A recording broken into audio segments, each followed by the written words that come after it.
hari umugabo witwa Pawulo wabayeho ubuzima bwuzuye ibyishimo bito n'ibigeragezo byinshi. Gusa abantu bamureba batekereza ko afite byose: akazi keza, umugore mwiza, abana beza ndetse n'inzu nziza kandi igezweho. Ariko inyuma y'iyo sura ishashagirana hari agahinda ku mutima kagiye kamutera kugwa hasi gahoro gahoro ku buryo nta n'umwe wabimenya usibye nyirabyo. Umunsi umwe umwana we Ketina w'imyaka 10 yamusanze muri saro, yicara imbere ye, amaso ye yari yuzuye amatsiko n'amarangamutima bya cyane, maze amubaza ikibazo cyoroshye ariko gifite uburemere bwinshi ku mutima wa Pawulo. Ati: "Papa, kuki usa n'uri gucika intege buri munsi? Ni iki kigutera agahinda gahoro gahoro?" Pawulo yitegereje mu maso w'uyu mwana we, yumva ibibazo bye byose bikubita hejuru, bimushenjagura umutima nanone. Ahita atekereza ku mafaranga make afite, stresi, amakimbirane yo mu rugo, umubiri we ucika intege buri munsi n'inzozi ze zanze kuba impamo. Byose bikaba byaramugabanyirije icyizere, ariko noneho icyo kibazo cy'uwo mwana we cyaje kimubabaza birenze ibindi. Uru ni urugendo rwa Pawulo ruteye amatsiko, rugizwe n'ibintu 5 byamugizeho ingaruka, kandi buri kimwe gisobanura n'ukuntu yagiye agwa buhoro buhoro, ariko akaba agikomeje gushaka icyizere nubwo imyaka iri kumusiga. Pawulo atangira gusubiza Ketina yagize ati: "Mwana wanjye rero, untege amatwi neza mubwire ibintu 5 byanteye kuba meze kuno mbona." Ketina ati: "Mutega yombi papa." Pawulo ati: "Rero icya mbere cyanteye ibi ni ibibazo by'ubukungu n'imibereho nahuye nabyo, ntawe mbaza, ntawe ufasha, nirwanirira njyenyine, nta hepfo nta ruguru ngira, kuko aho ubona ntuye siho mvuka, nahaje nazengerejwe n'inzara n'umusuhuke."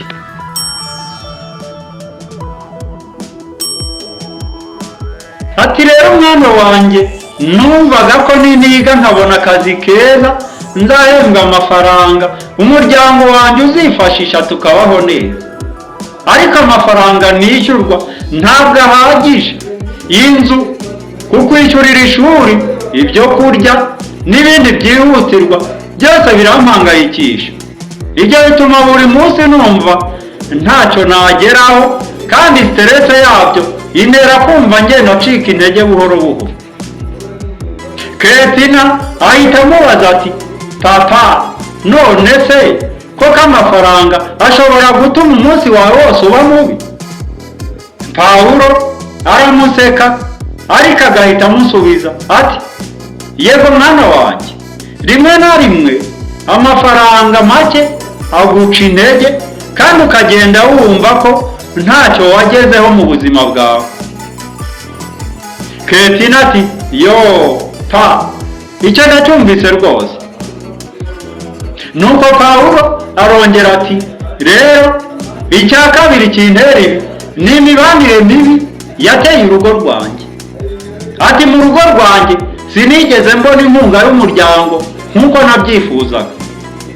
Hari amakimbirane n'imitima yacitse intege, kandi hari ubwo nabonaga ko nta muntu uri kuwushyigikira. Ibi byarampangayikishije cyane ku buryo ku mutima wanjye hagendaga hacika intege gahoro gahoro." Ketina ati: "Yo, none se papa, umuntu ashobora koko kumva atari uw'agaciro mu rugo rwe?" Pawulo ati: "Yego rwose mwana wanjye, iyo utabona urukundo cyangwa inkunga umutima urahahamuka, kandi ndabona bigenda bikomeza gufata indi ntera aho guhagarara."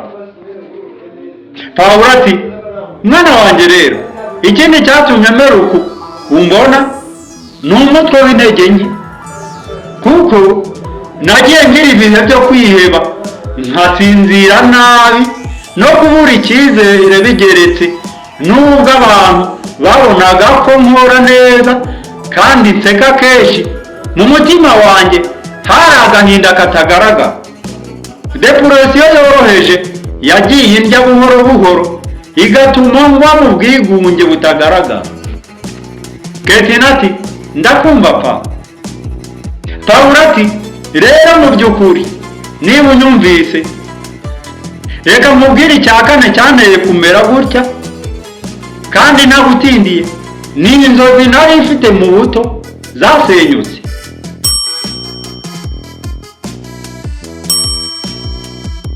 Kuko nari mfite inzozi nyinshi nko kuzafasha abantu gukora ibyo nkunda no kubuha agaciro, ariko ku myaka yagiye ishira hari byinshi byahindutse, inzozi zimwe zikaza kutagerwaho.